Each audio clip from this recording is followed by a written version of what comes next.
ഞാൻ ഷോറൂം കണ്ട് എന്താണ് പ്ലാന്റ് നല്ല നന്നായിട്ടുണ്ട്, കാറുകളൊക്കെ സൂക്ഷിക്കുന്നതും കാര്യങ്ങളൊക്കെ.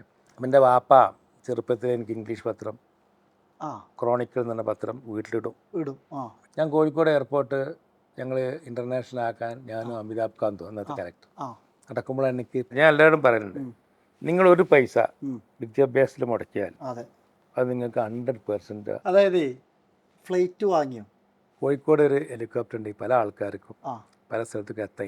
എൻ്റെ കാര്യം മാത്രമല്ല, അല്ല ബെൻസ് ഉപയോഗിക്കുമ്പം ബെൻസ് മകൻ ഡീലർഷിപ്പ് ആവും, ഞാൻ പോയിട്ട് എങ്ങനെ റേഞ്ച് റോവർ എടുക്കുക. അപ്പം ഞാനേ ഈ അടുത്ത് നിങ്ങളെ കാണാൻ വന്നത് ഒരു കോളേജിലാണ്. അപ്പോൾ ശരിക്ക് നിങ്ങളൊരു വലിയൊരു ബിസിനസ്സുകാരൻ, ഒരു സംരംഭകം നല്ല ഉയർച്ചയിൽ വന്ന ടൈമിലാണ് രാഷ്ട്രീയത്തിലോട്ട് വരുന്നത്. ശരിക്കും ഇപ്പോഴും ഒരു ബിസിനസ് സംരംഭത്തിൽ തന്നെ, ഇപ്പം ഞാൻ കരുവാനിൽ നിന്ന് തുടങ്ങി നമ്മൾ കൊച്ചിയിലെത്തി, ഇതിൽ തന്നെ ഹാർഡ് വർക്ക് ചെയ്യുന്നതുകൊണ്ടാണ് ഇവിടെ എത്തുന്നത്. വഹാബക്ക കറക്റ്റ് സംരംഭത്തിൽ പോരുകയാണെങ്കിൽ എൻ്റെ മനസ്സും ഞാൻ ഉറപ്പും പറയുന്നുണ്ട്, കേരളത്തിലെ ഒരു നമ്പർ 1 ഒരു കോടീശ്വരന്മാരുടെ എണ്ണത്തിൽ വരേണ്ട ഒരാളാണ് വഹാബക്ക. ഇതൊക്കെ മാറ്റി നിർത്തി രാഷ്ട്രീയത്തിലോട്ട് വന്ന് ഇപ്പോൾ അവിടെ കോളേജിനെ പറ്റി ഞാൻ അന്വേഷിച്ചപ്പോഴും അവിടെ പറഞ്ഞു ഒരുപാട് കുട്ടികൾക്ക് വിദ്യാഭ്യാസം കൊടുക്കണേ, കൂടുതൽ സമയം വഹാബക്ക കുട്ടികൾക്ക് വിദ്യാഭ്യാസം കൊടുക്കാൻ വേണ്ടി സമയം ചെലവഴിക്കണേ. നിലമ്പൂരിൽ ഇപ്പം അടുത്ത് ഞാൻ കാണാൻ പോയി കഴിഞ്ഞ് വന്നിട്ട് നമ്മളെ ഉമ്മർ മാഷ ഒരു വീഡിയോയിൽ ഞാൻ കണ്ട്, ചെറിയൊരു സംരംഭകരെ സപ്പോർട്ട് ചെയ്യാൻ വേണ്ടി ഇനാഗ്രേഷൻ ചെയ്യാൻ പോണ്. അത്രത്തോളം പൊതുജനങ്ങളിലോട്ട് ഇറങ്ങി ചെന്ന് പ്രവർത്തിക്കുന്നുണ്ട്. അവിടെ പാവപ്പെട്ട പിന്നെ നമ്മളെ താമസിക്കുന്ന ആദിവാസി കുടുംബങ്ങളെ സപ്പോർട്ട് ചെയ്യണേ, ഇതൊക്കെ ഞാൻ കാണുന്നുണ്ട്. അപ്പം എൻ്റെ മനസ്സ് എപ്പോഴും ചോദിക്കും, ഇത്രയും വലിയൊരു സംരംഭകന് ഇതൊക്കെ മാറ്റി നിർത്തി ഒരു പൊതുജനങ്ങൾക്ക് വേണ്ടി ഇറങ്ങാൻ ഉണ്ടായൊരു കാരണം, അല്ലെങ്കിൽ അതിൻ്റെ ഒരു മോട്ടിവേഷൻ എന്താണ്? ഇപ്പോൾ ഒരു MP ആയിട്ട് നിൽക്കുമ്പോൾ ആ ഒരു സംരംഭകൻ്റെ ലൈഫാണോ ഈ ഒരു ലൈഫാണോ ഇപ്പോൾ നിങ്ങൾ എൻജോയ് ചെയ്യുന്നതെന്ന് അറിഞ്ഞാൽ കൊള്ളാം. നിങ്ങളിപ്പോൾ സംരംഭകൻ എന്ന് പറഞ്ഞൊരു ബിസിനസ് മാൻ അതിപ്പോൾ സംരംഭകൻ തന്നെയാണ്. അങ്ങനെയല്ല, എന്നെ സംബന്ധിച്ചിടത്തോളം ഞാൻ ചെറുപ്പത്തിൽ കാണുന്ന എൻ്റെ വാപ്പാനെയാണ്. എൻ്റെ വാപ്പ ഒരു പൊതുപ്രവർത്തകനായിരുന്നു. ദീനീ രംഗത്തും രാഷ്ട്രീയ രംഗത്തും സാമൂഹിക രംഗത്തും എല്ലാ രംഗത്തും മൂപ്പരെ ഒരു കയ്യൊപ്പുണ്ട്, എല്ലാത്തിലും ഇടപെടും. സാമ്പത്തികമായിട്ട് മുന്നേറാൻ കഴിഞ്ഞില്ല, പക്ഷേ ഞങ്ങളെ അവസാനം വരെ മൂപ്പര അവസാനം വരെ 53-54 വയസ്സിൽ മൂപ്പര് മരിച്ചു. ഞങ്ങൾ 9 കുട്ടികളുമുണ്ട്. ഞങ്ങൾ ഒരു ബുദ്ധിമുട്ടും ഉണ്ടായില്ല, ഞങ്ങൾക്കൊന്നും കടമില്ലായിരുന്നു, കാര്യമായ കടമൊന്നും ഉണ്ടായില്ല. ഉള്ള കടം മൂപ്പര് ലൈഫ് ഇൻഷുർ ചെയ്തിട്ട് ആ കൊടുക്കാനുള്ള ആളെ പേരിലാക്കി ചെയ്തു, കടമൊന്നുമില്ല. അപ്പം ഇങ്ങനെ ജീവിച്ചു പോകുന്ന എൻ്റെ വാപ്പ എല്ലാ ദിവസവും ഞങ്ങൾ സംസാരിക്കും. ഒരു ദിവസം ഇങ്ങനെ കയ്യും കാലം കയറ്റിയിരുന്ന് ഇങ്ങനെ സംസാരിച്ചപ്പോൾ എൻ്റെ 8ാം ക്ലാസ്സിലെ മാഷ് പറഞ്ഞു, വഹാബ് ചെയ്യാൻ പാടില്ല, അനാദരവാണ് വാപ്പാനോട് കയ്യും കാലം. ഞാൻ പിന്നെ മൂപ്പര് വേറെ ചില കാര്യങ്ങളിൽ എന്നെ അഭിനന്ദിച്ചു. ഇത് പറഞ്ഞു മാഷ്. കാരണം എന്നോട് ചോദിച്ചു, ഇന്ന കേസ് എന്താണെന്ന് ചോദിച്ചു. അപ്പം ഞാൻ ഇന്ന കേസ് എൻ്റെതാണെന്ന് പറഞ്ഞത്. അപ്പോൾ കുട്ടികളൊക്കെ ചോദിച്ചിരുന്നു. അപ്പോൾ അത് മൂപ്പര് എങ്ങനെയാണ് പറഞ്ഞു ചോദിച്ചു. അപ്പം ഞാൻ പറഞ്ഞിപ്പം പത്രത്തിലൊക്കെ ഉണ്ട്, 8ാം ക്ലാസ്സിലാണ്. അപ്പം എൻ്റെ വാപ്പ ചെറുപ്പത്തിൽ എനിക്ക് ഇംഗ്ലീഷ് പത്രം ക്രോണിക്കിൾ എന്ന് പറഞ്ഞ പത്രം വീട്ടിലിടും, 8ാം ക്ലാസ് മുതൽ. അപ്പോൾ ഇംഗ്ലീഷിൽ വായിച്ചിട്ട് വാപ്പാക്ക് വായിച്ചു കൊടുക്കണം.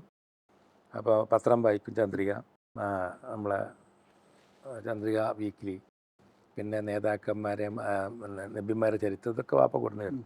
വാപ്പ ഞാൻ നല്ല റാപ്പായിരുന്നു, എന്ത് സംശയം ചോദിക്കും, ഏതും ചോദിക്കാം, ഏത് സംഗതിനെ പറ്റി എനിക്ക് സംശയം ഉണ്ടെങ്കിൽ ചോദിക്കാം.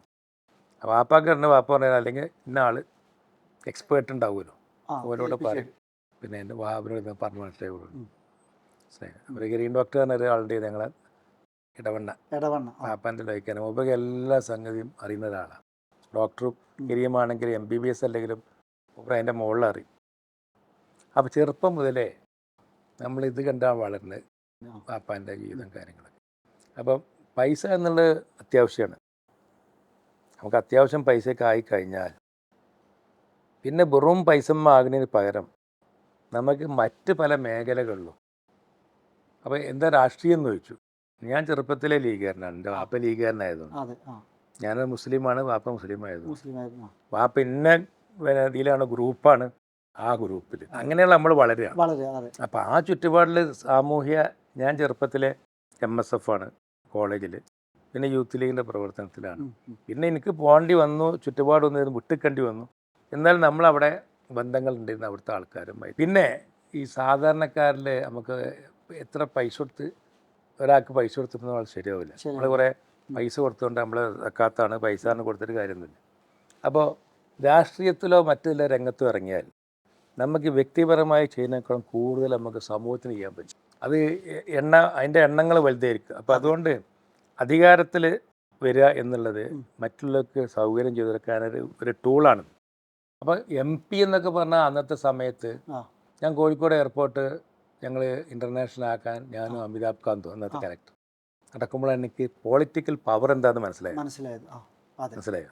അപ്പം നമ്മളിങ്ങനെ പണിയെടുക്കുന്നു, നമ്മൾ പലയിടത്തും പോകുന്നു, 60 കോടി കിട്ടണം, 120 കോടി ഉണ്ടാക്കണം, നമ്മൾ പലയിടത്തും പോകുന്നത് മറ്റേ. പക്ഷേ ഇതിന് മുമ്പിലൊക്കെ അവസാനം നിൽക്കുന്നത് ആരാ? പൊളിറ്റീഷ്യനാണ്. മനസ്സിലായില്ലേ? ഞങ്ങൾ MP ആയി കാണുന്ന മുരളി തന്നെയാണ്, കരുണാകരൻ്റെ മകൻ. അപ്പോൾ എന്തുകൊണ്ട് നമുക്കൊരു MP ആയിക്കൂടാ, കൂടുതൽ ചെയ്യാൻ പറ്റുമല്ലോ എന്നുള്ള ആഗ്രഹം തുറന്നു പറഞ്ഞു തങ്ങളരുത്. തങ്ങളിന് അവസരം തന്നു. അപ്പം പിന്നെ നമുക്ക് എല്ലാം കൂടി ഒന്നിച്ചു നടത്താൻ പറ്റില്ല. അപ്പോൾ നമുക്ക് ബിസിനസ് മക്കളൊക്കെ വലുതാണ് വരെ നമ്മൾ ഉദ്യോഗസ്ഥന്മാരെ ഡെലിഗേറ്റ് ചെയ്തു എല്ലാ സംഗതികളും. മക്കളൊക്കെ വന്നു, അവർക്ക് ഏൽപ്പിച്ചു കൊടുത്തു. നമുക്ക് കൂടുതൽ മനസ്സിന് സുഖം തരുന്ന ഏതാണ്? അതാണ് നമുക്ക് ജീവിതത്തിൽ നമുക്ക് സാറ്റിസ്ഫാക്ഷൻ. സുഖം എന്ന് പറഞ്ഞത് എല്ലാവർക്കും എപ്പോഴും ഉണ്ടാക്കാം, പക്ഷേ അതിന് ആ മനസ്സിൽ വേണം. എനിക്കിപ്പോൾ ഇതുവരെ സുഖമാണ് എന്നുള്ള തോന്നലാണ് എനിക്ക്. ഞാൻ ഇങ്ങനെ അങ്ങോട്ടും ഏറ്റവും വലിയ കോടീശ്വരൻ, അതിൻ്റെ ഫോബ്സ് പട്ടിക അങ്ങനെ അയച്ചാൽ നമ്മളെത്തലുണ്ടാവില്ല. കാരണം അതിൻ്റെ അപ്പുറം ഉണ്ടാവും. ഇതിനെ അറ്റല്ല. നേരെ നിങ്ങളൊരു ലെവലിൽ നിങ്ങൾക്ക് സന്തോഷമാണ്, സമാധാനമാണ്, നിങ്ങളെ ഹാപ്പിയായി. അതാകുമ്പം നമുക്ക് ഇത് ഹാപ്പിയായി തോന്നും. കഴിഞ്ഞു പോയത് ഞാൻ അവിടെ ഉണ്ടായിരുന്നെങ്കിൽ എനിക്ക് ഇങ്ങനെ ആകുമായിരുന്നു. നേരെ തിരിച്ചുണ്ട്. എൻ്റെ ഒപ്പം വന്ന ആൾക്കാർ, താഴെ കഷ്ടപ്പാടിൽ പോയ ആൾക്കാർ എൻ്റെ കൂടെ പഠിച്ചു വരും. എൻ്റെ കൂടെ നന്നായി പഠിച്ചു വരും. വേറെ കൂടെ നന്നായി പഠിച്ചാൽ മാഷോ മറ്റതൊക്കെ ആയിട്ട് റിട്ടയർ ചെയ്തു. അപ്പം നമുക്ക് പഠിക്കാൻ വലിയ അനുഗ്രഹം തോന്നുന്നു. അപ്പം അതിൽ നമ്മളെ സാറ്റിസ്ഫൈ ചെയ്യാൻ ആരും അങ്ങനെ സാറ്റിസ്ഫൈഡ് അല്ല. അത് ശ്രമിക്കുക. അപ്പോൾ ശ്രമിക്കുമ്പോൾ നമുക്ക് സുഖം ഉണ്ടാവും. അപ്പോൾ ഈ പബ്ലിക്കായി ചെയ്യുന്ന സംഗതി ഉണ്ടല്ലോ. പിന്നെ ഇപ്പം ഞാൻ ഇവിടെ വന്നു. അപ്പോൾ ഇവിടെ നമ്മുടെ സുഹൃത്തിൻ്റെ ഒരു സ്ഥാപനം ഉദ്ഘാടനം ചെയ്യാൻ വന്നു. മുഖ്യമന്ത്രി ഉദ്ഘാടനം ചെയ്തു. അപ്പോൾ നമുക്ക് ഈ മുഖ്യമന്ത്രിയെ കൊണ്ട് അതിന് മുമ്പത്തെ മുഖ്യമന്ത്രി ഉമ്മൻചാണ്ടി, അതിൻ്റെ മുമ്പത്തെ മുഖ്യമന്ത്രി നമ്മുടെ കരുണാകരൻ, ആൻ്റണി, അവരെ കൊണ്ടൊക്കെ നമുക്ക് എന്തൊക്കെയോ ചെയ്യിപ്പിക്കാൻ പറ്റിയിട്ടുണ്ട്. മനസ്സിലായോ? അപ്പം കരുണാകരനായിരുന്നു ഞാനൊക്കെ ഇതിന് വരുമ്പം മുഖ്യമന്ത്രി. അല്ലെങ്കിൽ കുഞ്ഞാലിക്കുട്ടി, പിന്നെ ഞാനൊക്കെ പൈസ ഉണ്ടായിരുന്നു. കുഞ്ഞാലിക്കുട്ടിയാണ് ഇവിടുത്തെ ഇൻഡസ്ട്രീസ് മിനിസ്റ്റർ. നമ്മൾ അവരൊക്കെയുള്ള ബന്ധം കൊണ്ട് പല ആൾക്കാർക്കും ജോലിയും പല ആൾക്കാർ സൗകര്യങ്ങളും ഒക്കെ ചെയ്തു കൊടുക്കാൻ പറ്റും. എൻ്റെ പൈസ കൊണ്ട് ചെയ്ത് കൊടുക്കാൻ പറ്റില്ല. അപ്പോൾ ഈ കോൺടാക്റ്റും കാര്യങ്ങളും മറ്റതൊക്കെ പോളിറ്റിക്സ് കൊണ്ട് ഉണ്ടാകുന്നത്. അപ്പോൾ നമുക്ക് പോളിറ്റിക്സ് ചേർന്നത് ഞാൻ ഒരിക്കലും എൻ്റെ ഏറ്റവും അധികം എൻ്റെ ജീവിതത്തിലെ മെയിൻ സന്തോഷത്തിൻ്റെ ആൾ സെയ്ദ് മുഹമ്മദ് അലി ശിഹാബ്. അതിന് ശേഷം അത് ഹൈദരലി ശിഹാബ് തങ്ങൾ അതേമാതിരി തന്നെ ചെയ്ത് 2015, 2024 അതേമാതിരി തന്നെ സാധികൃതങ്ങളും ഹൈദരത്തങ്ങളും കൂടി ചെയ്തു. മനസ്സിലായില്ലേ? അപ്പോൾ അതുകൊണ്ട് ഉണ്ടായ നമ്മളെ ബന്ധങ്ങൾ, നമുക്ക് ചെയ്യാൻ ഏരിയകൾ, നമുക്ക് 10,000-കണക്കിന് ആൾക്കാർക്ക് നമുക്ക് സ്കില്ലിങ് നടത്താൻ നമ്മളെ JSS ഉമ്മർ കോയൻ്റെ ചെയ്യാൻ പറ്റി. നമുക്ക് ഇൻ്റർനാഷണൽ അവാർഡ്, UNESCO അവാർഡ് കിട്ടി, കൺഫ്യൂഷ്യസ് അവാർഡ് കിട്ടി. ഞങ്ങൾ ഫ്രാൻസിൽ പോയി, ചൈനയിൽ പോയി. അപ്പം ഇതൊക്കെ ജീവിതത്തിലെ അസുലഭ നിമിഷങ്ങളാണ്. അത് നമ്മൾ വെറും കച്ചവടക്കാരനായാലും കിട്ടൂല. വെറും പൈസ അല്ല, പൈസ വേണം, പൈസ അത്യാവശ്യമാണ്. മീൻ ടൈം നമുക്ക് മറ്റുള്ള സംഗതികളും നമുക്ക് കൂടെ ചെയ്യാൻ ഏരിയകൾ പലതും ഉണ്ട്. അതിൽ ഒന്നാണ് പോളിറ്റിക്സ്. അപ്പോൾ ആ പോളിറ്റിക്സിൽ നമുക്ക് ഏത് പാർട്ടി എന്നില്ല, ആ പോളിറ്റിക്സ് നിന്നുകൊണ്ട് നമുക്ക് വിപുലമായി ചെയ്യാൻ പറ്റും. അല്ല അവനാണ് ഒറ്റയ്ക്ക് ചെയ്യാനും പറ്റും. ഒരുപാട് ഇങ്ങനെ ചെയ്യുമ്പോൾ നമുക്ക് ഒരുപാട് കാലം ദുആകൾ കിട്ടും. പിന്നെ നമ്മളെ കാലശേഷം ഒരുപാട് കാലം. അപ്പോൾ നമ്മളെ കോളേജിനെ പറ്റി, നമ്മളെ കോളേജിൽ നമ്മൾ സമയം കൂടെ ചിലവഴിക്കുന്ന കാരണം എന്താ അറിയോ? അത് നമ്മൾ ജീവിച്ചിരിക്കുമ്പോൾ തന്നെ ഒരു സെൻറ്റർ ഓഫ് എക്സലൻസ് ആകണം. നല്ല ഫണ്ടുകളും കാര്യങ്ങളും 100 കോടി വേണം. അപ്പോൾ ഞങ്ങൾ എത്രയോ 10-50 കോടിയോളം ഞങ്ങൾ ഏകദേശം ഇറക്കിയിരിക്കുന്നു. ഇനി 10-30 കോടി നമുക്ക് ഗവൺമെൻറ് കിട്ടുമെന്ന് പ്രതീക്ഷിക്കുന്നു. യൂസഫ് അലി 5 കോടി തന്നു. അങ്ങനെ മാതിരി നമ്മളെ ഹുസൈൻ അല്ലേ, നമ്മളെ ഹുസൈൻ നമുക്ക് കോടികൾ തന്നു. KP ഹുസൈൻ ഡോക്ടർ, അങ്ങനെ പല ആൾക്കാരെ പറയുന്നില്ല, പല ആൾക്കാർ വിട്ടുപോകും. അപ്പോൾ അവരൊക്കെ തരുന്നു, നമ്മൾ കൂട്ടുന്നു.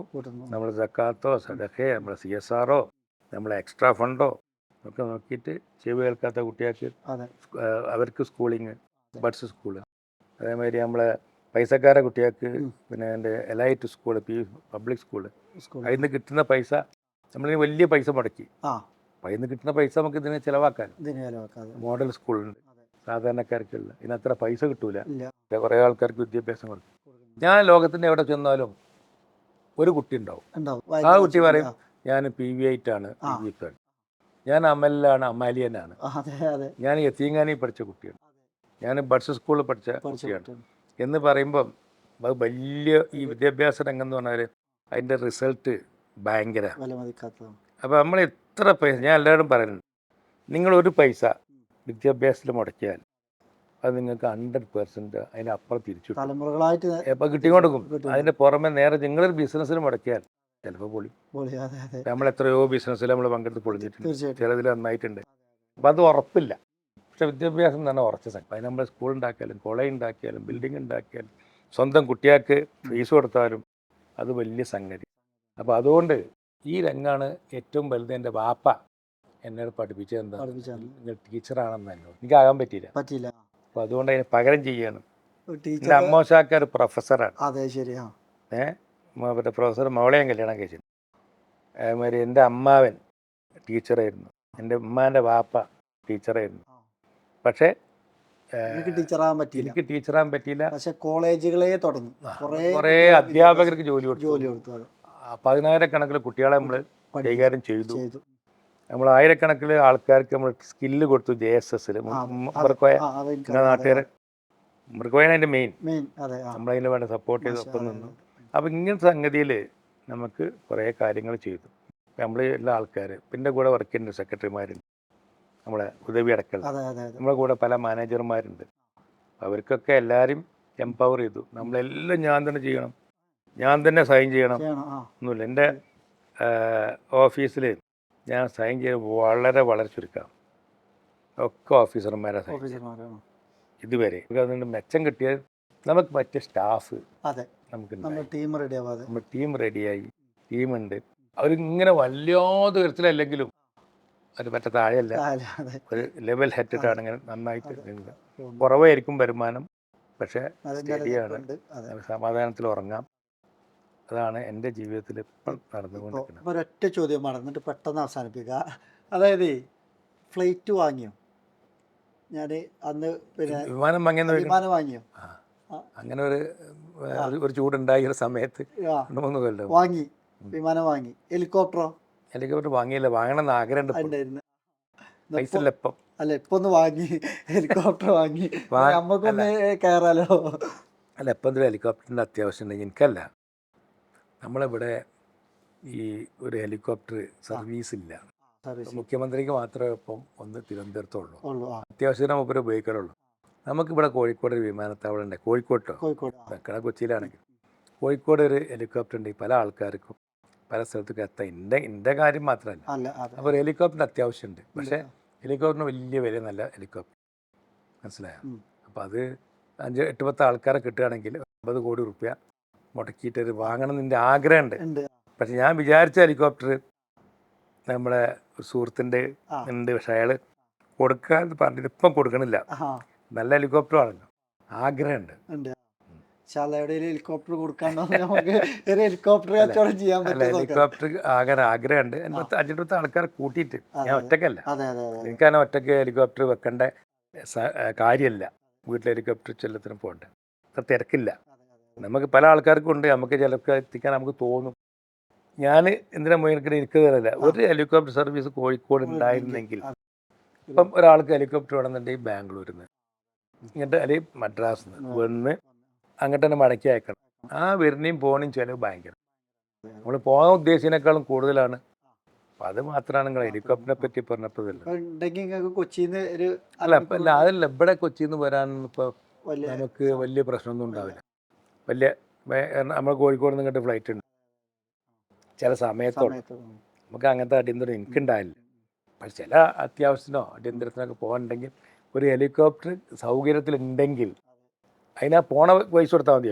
മതി മതി അതെ. ഇത് വരാനും അതുകൊണ്ടാണ്. അപ്പോൾ എന്തായാലും ഒരു ഹെലികോപ്റ്റർ കൊടുക്കാനുള്ള ആൾക്കാർ നിങ്ങളെ കോൺടാക്ട് ചെയ്യും, ഇനി വിളിക്കണം. എന്തായാലും ഒരു വിളി വരാൻ സാധ്യതയുണ്ട്. എന്തായാലും ഇൻഷാ അല്ലാ വളരെയധികം സന്തോഷം, ഒരു അഭിമാന നിമിഷം, മനസ്സ് നിറഞ്ഞു. ഒരുപാട് ഉപദേശങ്ങൾ കേട്ടു. എനിക്ക് മാത്രമല്ല നിങ്ങൾക്കും അത് ഉപകാരപ്പെടും. ഇത് ഒരുപാട് കാലത്തെ ജീവിതത്തിൽ നിന്ന് കിട്ടിയ എക്സ്പീരിയൻസ് ആണ് നമ്മളോട് ഷെയർ ചെയ്തത്. എന്തായാലും ഈ ഒരു മുഹൂർത്തത്തിൽ എനിക്ക് ഈ സമയം ചെലവഴിച്ചതിന് ഒരുപാട് നന്ദി. സഫാരി കാർസിനെ കുറിച്ച് 2 വാക്ക്, അത് മാത്രമേ ഞാൻ ചോദിച്ചിട്ടില്ല. ഞാൻ ഷോറൂം കണ്ട് എന്താണ് പ്ലാന്റ് നന്നായിട്ടുണ്ട്, കാറുകളൊക്കെ സൂക്ഷിക്കണമെന്നും കാര്യങ്ങളൊക്കെ. എനിക്ക് വളരെ ഇഷ്ടപ്പെട്ട കാറ് കണ്ടു. എനിക്കിതുവരെ വാങ്ങാൻ പറ്റിയില്ല. കാരണം അപ്പം തന്നെ തന്നാലോ, റേഞ്ച് റോവർ അങ്ങനെയല്ല, കാരണം ബെൻസ് ഉപയോഗിക്കുമ്പം ബെൻസ് മകൻ ഡീലർഷിപ്പ് ആവും, ഞാൻ പോയിട്ട് എങ്ങനെ റേഞ്ച് റോവർ. ഞാൻ ദുബായിൽ എല്ലാ വണ്ടിയും വാങ്ങിക്കണം. ഒരു വണ്ടി വെച്ചിട്ട് റോൾസ് റോയ്സ്, അന്ന് ഞാൻ കൽപ്പിച്ചുട്ടി വാങ്ങാമെന്നാണ് ആദ്യം. അതിനൊക്കെ അന്ന് സൗകര്യം ഉണ്ടായിരുന്നു. ഇപ്പോഴും അവിടെ വാങ്ങണമെങ്കിൽ വാങ്ങാം. പക്ഷെ അത് ഞാൻ വാങ്ങാത്ത കാരണം എന്താണെന്നുണ്ടെങ്കിൽ നമ്മൾ അങ്ങനെ പോകണ്ട, ഒരു 500 SL വരെ മതി എന്നാണ് കണക്കൂട്ടിയെന്ന്, അല്ലേ മറ്റേതൊക്കെ ഇവിടെയും. അപ്പോൾ പിന്നെ ഇപ്പം അതിൻ്റെ ആവശ്യമില്ല. അപ്പോൾ അതുകൊണ്ട് നിങ്ങളെ കാറിൻ്റെ ഇത് കണ്ടപ്പം നന്നായിട്ട് വെച്ചിട്ടുണ്ട്. നല്ല വിലയായിരിക്കുന്നു വിചാരിക്കുന്നു. നല്ല പാകുണ്ട്. അല്ല, നന്നായിട്ട് കാറ് വെച്ചിട്ടുണ്ട്. ഞാൻ കണ്ടാൽ വളരെ ഇഷ്ടപ്പെട്ടു. പിന്നെ ഡെഫിനറ്റ്ലി ഇതിന് മാർക്കറ്റ് ഉണ്ട്. തീർച്ചയായും. കാരണം എല്ലാവർക്കും ഈ പുതിയ വണ്ടി വാങ്ങണം. പിന്നെ നമുക്കൊക്കെ എല്ലാവരും പുതിയ വണ്ടി വാങ്ങട്ടെ എന്നാണ് ആഗ്രഹം. കാരണം നമ്മൾ അതുകൊണ്ട് ജീവിക്കുക. പക്ഷേ ഈ യൂസ്ഡ് കാറിന് വലിയ പൊട്ടൻഷ്യൽ ഉണ്ട്. അതിപ്പം ചെറിയ കാറിൻ്റെ ഇപ്പോൾ ഏകദേശമൊക്കെ തീർന്നു. ഉയർന്ന നിലയിലുള്ള കാറിന് ഇനിയും കാര്യങ്ങൾ ഇതുണ്ട്.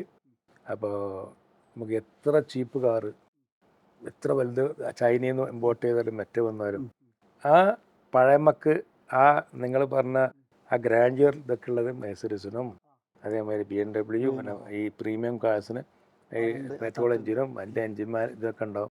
ഇപ്പോൾ ഈ എത്ര EV വന്നാലും നമുക്ക് EV പഴയത് വെക്കാം. അതത്രേ ഉള്ളൂ. ഇൻഷാ അല്ലാഹ്, ഓൾ ദി ബെസ്റ്റ്. നിങ്ങൾക്ക് ഈ രംഗത്ത് നല്ല വലിയ വിജയം നേരുന്നു. Thank you. നമ്മുടെ നാട്ടുകാരെന്ന നിലയിൽ പ്രത്യേക അഭിമാനം. സന്തോഷം. Thank you.